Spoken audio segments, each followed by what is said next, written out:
પોરબંદર મહાનગરપાલિકાની પહેલી ચૂંટણીની યાદી પણ જાહેર। પોરબંદર મનપાના 13 વોર્ડના 52 ઉમેદવારો છે તે અંતિમ ઘડીએ જાહેર। પોરબંદર મહાનગરપાલિકા વોર્ડ નંબર 1 થી લઈ 13ના ઉમેદવારોની યાદી અંતિમ ઘડીએ જાહેર। વોર્ડ નંબર 1 માં સોનલબેન મોઢવાડિયા, જ્યોત્સનાબેન આસોદરિયા સહિતના નામોની જાહેરાત। તો વોર્ડ નંબર 2 માં આશાબેન ગસિયા, ગીતાબેન ઓડેદરા, લખન મોઢવાડિયાના નામની જાહેરાત। વોર્ડ નંબર 3 માં રણજીતબેન ઓડેદરા, વીણાબેન થાનકી સહિતના નામોની જાહેરાત। તો વોર્ડ નંબર 4 માં રેખાબેન સિંગરખિયા સાથે જ દિનેશ નાથની પણ જાહેરાત કરવામાં આવી। વોર્ડ નંબર 5 માં ઇલાબેન ભાવાણી તો સાથે જ હર્ષદની પણ અહીંયા નિમણૂક છે તે કરવામાં આવી। વોર્ડ નંબર 6 માં રેખા લુણાદરિયા અને યોગેશ પુનામીની પણ જાહેરાત। વોર્ડ નંબર 7 માં વિશાલ મોતીવર્ષ અને પ્રજ્ઞેશની પણ અહીંયા નિમણૂક કરવામાં આવી। વોર્ડ નંબર 8 માં ગંગાબેન કાણકિયા અને મનીષ સિયાળની પણ નિમણૂક કરવામાં આવી। વોર્ડ નંબર 9 માં વિક્રમભાઈ ઓડેદરા અને સાગર મોદીની પણ નામની જાહેરાત કરવામાં આવી। વોર્ડ નંબર 10 માં દક્ષામયન માવાણી અને ભરત વાઘને પણ અહીંયા છે ઉમેદવાર તરીકે નક્કી કરવામાં આવ્યા। વનરાજ કેસવાલા વોર્ડ નંબર 11ના ભારતીય જનતા પાર્ટીના ઉમેદવાર। વોર્ડ નંબર 12 માં રમણલ ઓડેદરાની પણ અહીંયા છે તે જાહેરાત કરવામાં આવી। વોર્ડ નંબર 13 માં ઉષાબેન ઓડેદરા અને રાહુલ ચુડાસમાના નામની પણ પાર્ટીએ આખરી ઘડીએ મોહર છે તે મારી છે। આ તમામ નામો કે જ્યાં લાંબા સમયથી આ રાહ જોવાઈ રહી હતી એ તમામ ચહેરાઓની યાદી છે તે ભાજપે અત્યારે અંતિમ ઘડીએ જાહેર કરી દીધી છે। આ તમામ એવા ચહેરાઓ કે જેની ઉપર સૌ કોઈ અત્યારે રાહ જોઈને બેઠું હતું કે પોરબંદરમાંથી કોનું ચાલશે, અર્જુન મોઢવાડિયા, બાબુ બોખીરિયા કે પછી કાંધલ જાડેજા। આ તમામની વચ્ચે હવે ભારતીય જનતા પાર્ટીએ તમામ ઉમેદવારોના નામ છે તે જાહેર કર્યા। ત્યાં પણ કાસ્ટ બેલેન્સિંગ કરવામાં આવ્યું। મેર સમાજમાંથી આવતા કેટલાક ચહેરાઓને સ્થાન આપવામાં આવ્યું તો સાથે જ ખારવા સમાજમાંથી આવતા પણ કેટલાક ચહેરાઓને મહત્વપૂર્ણ જવાબદારીના ભાગરૂપે તેઓને પણ ટિકિટ છે તે આપવામાં આવી। એટલે કે જે રીતના જે ચર્ચાઓ ચાલી રહી હતી કે પોરબંદરની અંદર આ વખતે તમામ એવા ચહેરાઓને ટિકિટ આપવામાં આવશે કે જે પાર્ટીના સનિષ્ઠ કાર્યકર્તા છે, પાર્ટી સાથે લાંબા સમયથી જોડાયેલા છે, એવા ચહેરાઓને પાર્ટી આ વખતે પોરબંદરમાંથી મેદાને ઉતારશે। પોરબંદરના તમામ વોર્ડોના તમામ ઉમેદવારોના નામ છે તે પણ સામે આવી ચૂક્યા છે। વોર્ડ નંબર 1 થી લઈ અને વોર્ડ નંબર 13ના તમામ ચહેરાઓ કે કયા ગણિતના આધારે આ નામ જાહેર કરવામાં આવ્યા છે, કઈ રીતનું કાસ્ટ બેલેન્સિંગ કરવામાં આવ્યું છે, કઈ રીતના જાતિગત સમીકરણોની સાથે સાથે ભારતીય જનતા પાર્ટીએ પોતે બનાવેલા નિયમોનું પણ અહીંયા એક મહત્વપૂર્ણ એ અહીંયા જાળવી રાખ્યું છે। આ તમામ વસ્તુઓનું અહીંયા કાસ્ટ બેલેન્સિંગની સાથે સાથે બધી જ વસ્તુને ધ્યાન રાખી વાદ વિખવાદ પરિવારવાદ બધી જ વસ્તુને ધ્યાનમાં રાખી અને અંતે આ તમામ નામો છે તે જાહેર કરવામાં આવ્યા। પોરબંદર શહેર ભાજપ પ્રમુખનું પણ આમાં નામ છે તો સાથે જ પોરબંદર ભાજપના અનેક મોટા માથાની ટિકિટ એ કપાઈ ચૂકી છે। પૂર્વ પ્રમુખ પંકજ મજેઠિયાની ટિકિટ કપાય।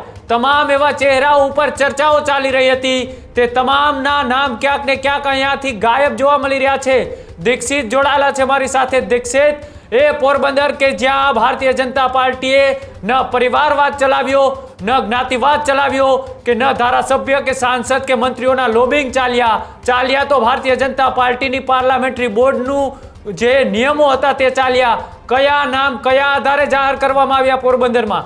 બિલકુલ કૃણાલ, પોરબંદર મહાનગરપાલિકાની યાદી જાહેર થઈ ચૂકી છે ને હવે તો સીધી રીતે જોઉં તો પોરબંદર મહાનગરપાલિકા ભારતીય જનતા પાર્ટીનો ગઢ માનવામાં આવે છે। કારણ કે અર્જુન મોઢવાડિયાનો ભારતીય જનતા પાર્ટીમાં સમાવેશ, પૂર્વ મંત્રી બાબુ બોખીરિયા પણ હતા અને મહાનગરપાલિકામાં તમે જોઉં તો વર્ષોથી ભારતીય જનતા પાર્ટીનો દબદબો પોરબંદર મહાનગરપાલિકામાં માનવામાં આવે છે। અને આ તમામની વચ્ચે કૃણાલ આજે 13 વોર્ડના 52 ઉમેદવારો છે તે જાહેર થયા છે ને જે મુદ્દે આપણે ચર્ચા કરવી છે, જે મુદ્દે ચર્ચા થવી જોઈએ, અનેક નામો શોખ છે।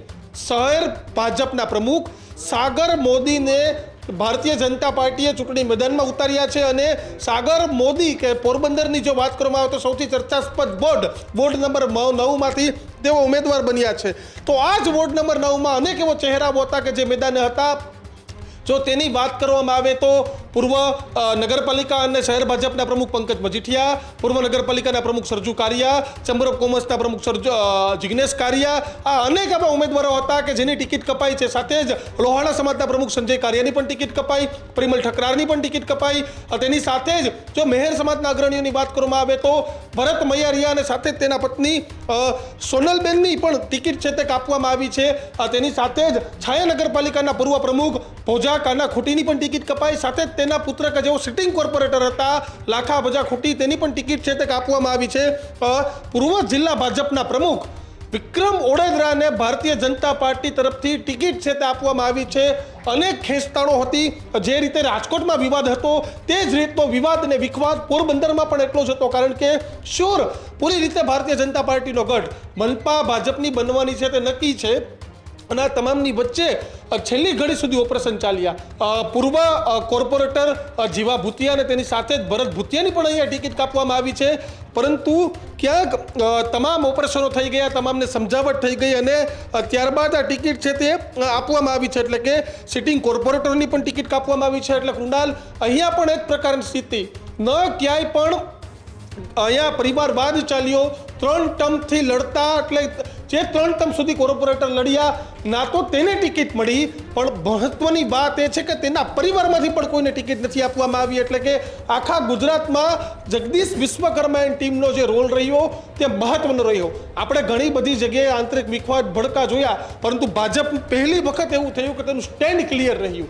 ગયા વખતે એવું હતું કે CR પાટીલે ઘણી બધી જગ્યાએ બાંધછોડ નિયમમાં કરી હતી, પણ આ વખતે ક્યાંય બાંધછોડ હજી સુધી કૃણાલ જોવા નથી મળી. અત્યારે આપણે વાત કરી રહ્યા છીએ ત્યાં સુધી બાંધછોડ જોવા નથી મળી અને સતત મંથન અને એક બાદ એક ઉમેદવારોની યાદી લિસ્ટ છે તે જાહેર થઈ ગયા છે. અને હવે પોરબંદર મહાનગરપાલિકા પહેલી વખત બની છે. મહાનગરપાલિકા બન્યા બાદ પહેલી વખત ચૂંટણી છે તે થવાની છે, ત્યારે અનેક દાવેદારો છે તે મેદાને હતા અને હવે વિધિવત રીતે આજે યાદી છે તે જાહેર કરી દીધી છે અને યાદીમાંથી ઘણા બધા નામ છે. જો આપણે કૃણાલ અહીંયા પણ વોર્ડ વાઇઝ જો વાત કરવામાં આવે તો વોર્ડ નંબર 1 માંથી સોનલબેન મોઢવાડિયા, જ્યોતિબેન આસોદડિયા, અજય બાપોદરા અને અજય ગોખરિયા છે તે મેદાને છે. તો વોર્ડ નંબર 2 માંથી આશાબેન બગિયા, ગીતાબેન ઓડદરા, લખન મોઢવાડિયા અને શિવભદ્રસિંહ જાડેજાની દાવેદારી છે તે હતી અને તેને ટિકિટ મળી છે. સાથે જ વોર્ડ નંબર 3 માંથી રંજીતબેન ઓડદરા, વીણાબેન થાનકી, અર્જુન કોડિયાતર અને નીરવ દવેને છે તે ટિકિટ આપવામાં આવી છે. તો સાથે જ વોર્ડ નંબર 4 માંથી રેખાબેન ચિંગરખિયા, સુનિતાબેન ગોખરિયા, પ્રશાંત સિસોદિયા અને દિનેશ નાથ ઓડેદરા છે તે મેદાને છે. તો સાથે જ વોર્ડ નંબર 5 માંથી ઈલાબેન ભાવાણી, આશાબેન સોલંકી, હર્ષદ ભરાણીયા અને ધર્મેશ પરમાર વચ્ચે જંગ છે તે જામશે. તો વોર્ડ નંબર 6 માંથી રેખા લુંદારિયા, રસીદા જોખિયા, યોગેશ પુનાણી અને અફજલ અફીણી ચૂંટણી મેદાનમાં છે. તો સાથે જ વોર્ડ નંબર 7 માંથી રોહી કોટિયા, ભાવિકાબેન જુંગી, વિશાલ નંદિની એક સુધારજો ભાવિસાબેન જુંગી છે. તેની સાથે જ વોર્ડ નંબર 7માં વિશાલ મોતીવર્ષ અને પ્રજ્ઞેશ જુંગીને છે તે ટિકિટ આપવામાં આવી છે. વોર્ડ નંબર 8માં ગંગાબેન કાણકિયા, ખ્યાતિ લોઢારી, મનીષ શિયાળ અને રાજેશ લોઢારીને છે તે ટિકિટ આપવામાં આવી છે. વોર્ડ નંબર 9માં કે જે સૌથી વધુ પોરબંદર મહાનગરપાલિકા માટે ચર્ચાસ્પદ વોર્ડ રહ્યો તો તે છે ત્યાંથી કૃષ્ણાબેન રાજાણી, મિતા જોશી, વિક્રમ ઓડેદરા અને સાગર મોદી. એટલે કે આ વોર્ડમાંથી ભારતીય જનતા પાર્ટીએ શહેર ભાજપ પ્રમુખ અને જિલ્લા ભાજપના પૂર્વ પ્રમુખ વિક્રમ ઓડેદરાને મેદાને ઉતાર્યા છે.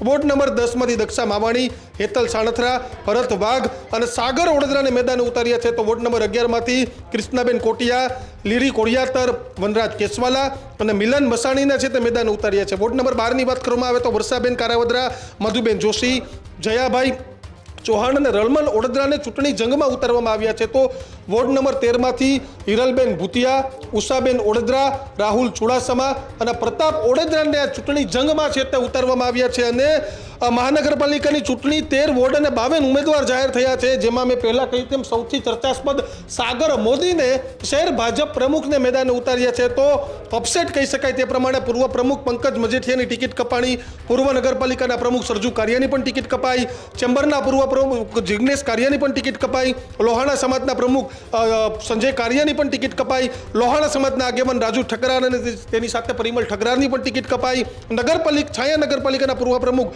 ભોજાખાના ખુટીની પણ ટિકિટ છે તે કાપવામાં આવી છે. તો ભરત મૈયારિયા અને સુનલ મૈયારિયાની પણ ટિકિટ છે તે કાપવામાં આવી છે. એટલે કહી શકાય કે અનેક ટિકિટો છે તે અત્યારે કપાઈ છે, અનેક લોકોને કૃણાલ ટિકિટ આપવામાં આવી છે, પણ કહી શકાય કે ક્યાંય પણ પરિવારવાદ ન ચાલ્યો, ક્યાંય પણ કે મુદ્દો ન ચાલ્યો તો એક જ મુદ્દો કે ભાજપે જે ગાઈડલાઈન બનાવી હતી એ જ પ્રમાણે ટિકિટ ફાળવી હતી ને એ જ પ્રકારે ટિકિટ આપવામાં આવી છે. કૃણાલ. જી બિલકુલ આભાર. તો જે રીતના એ ભારતીય જનતા પાર્ટીએ અહીંયા તમામ વસ્તુઓનું ધ્યાન રાખી અંતે મોડે તો મોડે પણ નામ જાહેર કર્યા છે. અંતિમ ઘડીએ એ પહેલી વખત જે મહાનગરપાલિકાની ચૂંટણી યોજાઈ રહી છે પોરબંદરની, તેના નામ છે તે જાહેર કર્યા, પણ તમામ છે તે બિન વિવાદિત ચહેરાઓને મેદાનમાં ઉતારવામાં આવ્યા છે. જૂના જોગીઓના પત્તા છે તે કાપી નાખવામાં આવ્યા છે. સાથે જ જે નામો એ ચર્ચાઓમાં હતા તે નામ કરતા વિપરીત નામો છે તે પોરબંદરની અંદર જાહેર કરવામાં આવ્યા. એટલે કે પોરબંદર ઉપર સૌ કોઈની નજર હતી, કારણ કે ત્યાં એ જે ગ્રુપવાદ છે કે જ્યાં અલગ અલગ ભારતીય જનતા પાર્ટીની અંદર એ અલગ અલગ એ વિવાદો હતા કે પછી ત્યાં એ અલગ અલગ ગ્રુપવાળા લોબિંગ કરવામાં આવ્યું હતું. એ તમામ વસ્તુઓની વચ્ચે જ્યારે ભારતીય જનતા પાર્ટીએ આખરી નિર્ણય જે પાર્લામેન્ટરી બોર્ડે લીધો તે નામોની જાહેરાત છે તે કરી દેવામાં આવી છે. એ તમામ 13 વોર્ડના ઉમેદવારો છે તેના નામ એ જાહેર કરવામાં આવ્યા છે અને તેમાં અનેક એવા નામ છે કે જેમના પત્તા એ કપાયા છે. એટલે કે હવે જોવાનું રહેશે કે જે ચૂંટણીની અંદર એ જ્યારે આનું એ પ્રચાર શરૂ થાય છે ત્યારે કયા મુદ્દાઓના આધારે આ લોકો પ્રચારમાં ઉતરે છે, અને સાથે જ્યારે પરિણામ આવે છે ત્યારે પોરબંદરની પહેલી વખત યોજાયેલી મહાનગરપાલિકાની ચૂંટણીમાં કોનું પલડું ભારે રહે છે, કોણ બને છે પોરબંદર મહાનગરપાલિકાનો મેયરનો ચહેરો, કોણ બને છે પોરબંદરનો સૌથી પહેલો નાગરિક કે જે મેયર પદની ખુરશી ઉપર બેસશે, તેના ઉપર પણ હવે ચર્ચાઓ શરૂ થશે. પણ અત્યાર સુધી જે નામોની રાહ જોવાઈ રહી હતી એ અંતિમ ઘડીએ તમામ નામો છે તે જાહેર કરવામાં આવ્યા. ત્યારે જ ન્યૂઝરૂમ ગુજરાતની યુટ્યુબ ચેનલને સબસ્ક્રાઇબ કરો અને ઇન્સ્ટાગ્રામ અને ફેસબુક પર ફોલો કરો. અપડેટ રહો, સત્યની સાથે રહો.